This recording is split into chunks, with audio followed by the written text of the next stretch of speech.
Okay, rule number 2. So one of the reasons that people have such difficulty with English grammar is because they speak and they write and they are able to communicate, but mostly young people, students, don't really understand what it is they're doing. They don't really understand what the rules of their language are. And so when I say, okay, tell me what a sentence is, we use sentences all the time. We've written many, many thousands of sentences if we've gotten to high school. Tell me what a sentence is. Define a sentence. Think about that. If I asked you to define a sentence, what would you say? What would your definition be? It's not as easy as it sounds, but there is actually a definition for a sentence, and this is what it is. A sentence is complete. A complete sentence is when it contains a subject, a verb, and a complete thought. So if you have a grouping of words that contains a subject, a verb, and a complete thought, then you have a sentence. Now in the last lesson I said that I understand that it's technically a predicate, but I don't really care. Verb is much easier, and that's what I'm going to be using. Why is this important?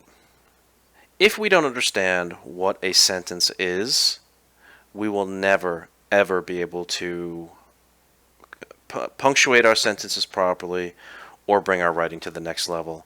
So it's very, very important that we understand what a sentence is. It contains a subject, a verb, and a complete thought. We have to memorize those 3 things in that order.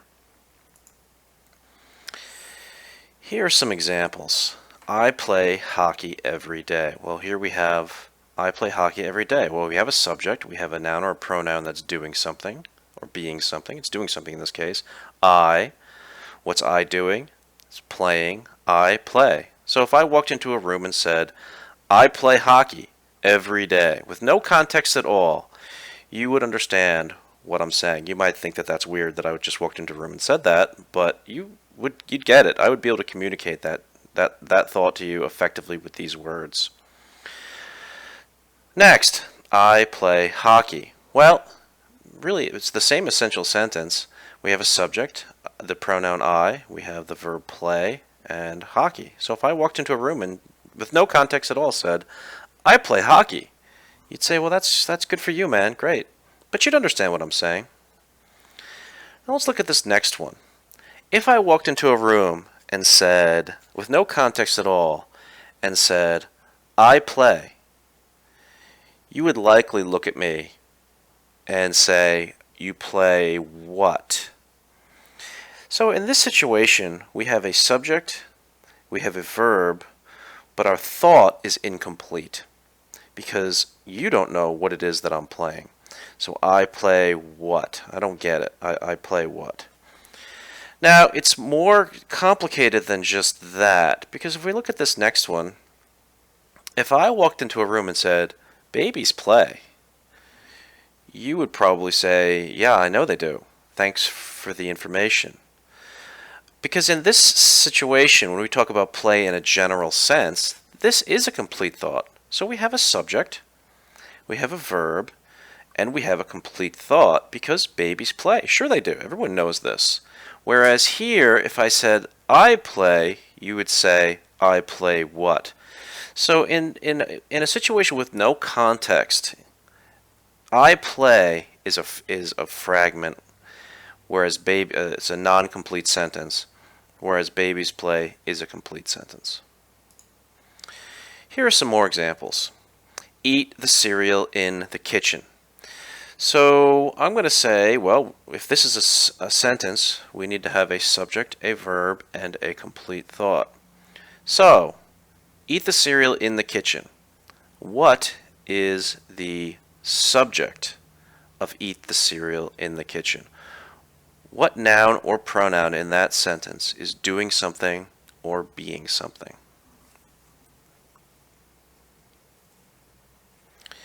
So you're likely saying, well, the cereal. That's what my students all say. The cereal is the subject. Okay, well, is the cereal doing eating? Is the cereal eating you? It would if it could, but is it in this case? I don't think so. So we know we have a verb, we have eat. Therefore, this must not be a sentence because there's no subject. Case closed. But that's actually not the case. In a situation where you are talking to someone, you're giving someone a command or an order, the subject of the sentence becomes you. In other words, if I were to walk into a room and said, eat the cereal in the kitchen, pointing at you, you now become the subject. So you eat the cereal in the kitchen. So in this situation, we have a subject that is implied, and there's nothing wrong with that. That's a perfectly acceptable grammatical way to structure a sentence. You eat the cereal in the kitchen. So we have a subject, you. We have eat the cereal in the kitchen. That's a complete thought. Subject, verb, complete thought. Well, we have the same thing here. Eat the cereal. Okay? Eat the cereal. What's the subject? You. You eat the cereal. Okay. Fine. Well, here we have a word, eat. Okay? So we'd say, well, how is that one word can't be a sentence? We need three things in a sentence, and that's only one word. That's not possible. But again, in this situation, it is you eat. So eat is the verb, the subject is you. If I walked into a room, pointed at you, and said, eat, with no context at all, you would understand exactly what it is I'm saying. Now, if there were food there, you wouldn't probably call security. But if there weren't, then you might. But the simple fact of the matter is you would understand. I'd be able to communicate that to you effectively without any context at all. All right, I mentioned this before, but a sentence that is not actually a sentence because it's missing one of the three necessary things is called a fragment, a sentence fragment, or just a fragment. Okay, here are some illustrative examples. Because I was eating strawberries. Now, back in 7th grade, Mrs. Crabtree, your English teacher, told you that you are not allowed to start a sentence with because. Now, I hate to break it to you, but your 7th grade English teacher, Mrs. Crabtree, was lying to you. Not because she's a mean person or a bad person. She's actually a nice lady. She's retired now, sitting on a beach, trying not to think about you as hard as she can. But she understood, Mrs. Crabtree understood, that when students start sentences with because, it tends to lead to problems, and this is an example of that sort of problem. If I were to come into a room and say to you, hey Julie, why is your face all red? Julie might say, because I was eating strawberries. Now that tends to sound like a complete thought to us, and in speaking that would be perfectly acceptable, and that's the way people speak.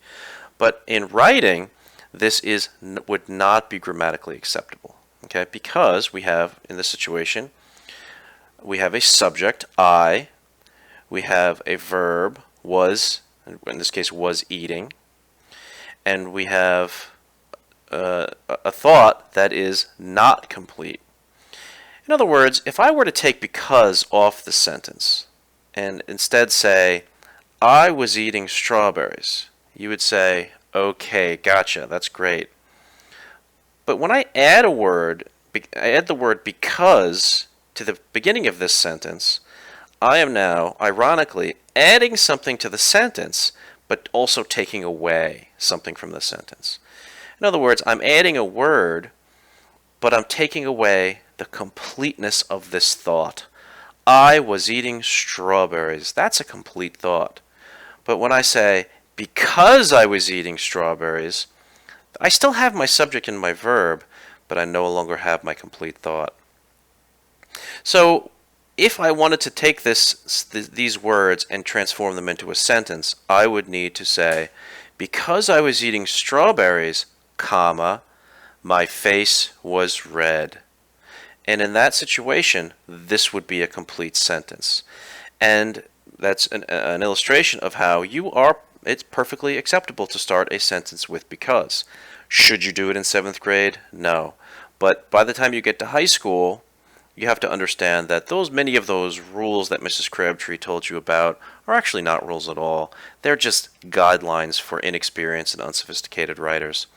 So things like starting a sentence with because, starting a sentence with and, those things are supposed to be forbidden technically, we think, but that's actually not the case. There's nothing grammatically wrong with doing that. All right, move forward. Okay, do we have a sentence here? Well, we have a verb, move. All right, move forward. Sounds complete. Well, what's our subject? Ah, that's right. Since I'm talking to someone, the subject is the implied you. Okay, whether it was true or not. This is a typical sentence fragment. This would be answering something. Julie suspected the boy of treason, period. Whether it was true or not. You know, this is a subject. We have a subject here. We have a verb, but this is not complete. Under the sprawling chestnut tree. Okay, so is this a sentence? Is this a fragment? Well, if it's a fragment, what are we missing? Do we have a subject? Do we have anything doing something here? No. Do we have a verb? Well, we're going to say, okay, well, sprawling is a verb. It's actually technically not a verb. What kind of a tree is it? It's a chestnut tree, but it's also a sprawling tree. So we don't have a subject, we don't have a verb, we don't have a complete thought. So we're missing all three of our things here. So this is not a fragment. This is not a sentence, this is a fragment.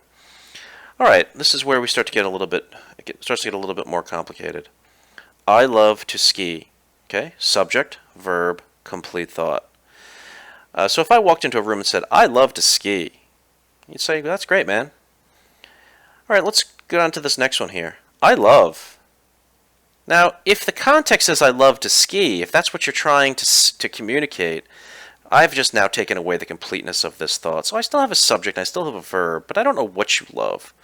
So in this situation, if this is what you're trying to say, I love to ski, this becomes a fragment.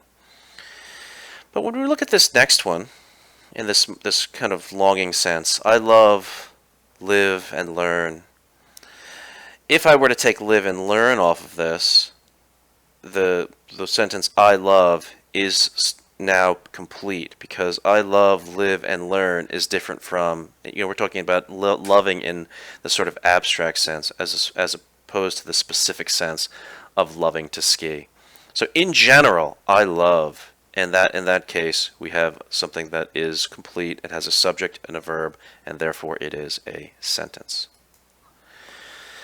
All right, John, what do you like to do in your spare time? Roger, eat. Okay, so the test of whether or not something is a fragment is if Roger were to walk into a room and say this word, would it be a complete thought? So if he walked into a room and said, eat, everybody would look at him strangely. So in this situation, even though in speaking this makes perfect sense, this is answering the question, we're good to go. In a grammatical writing sense, it is a fragment.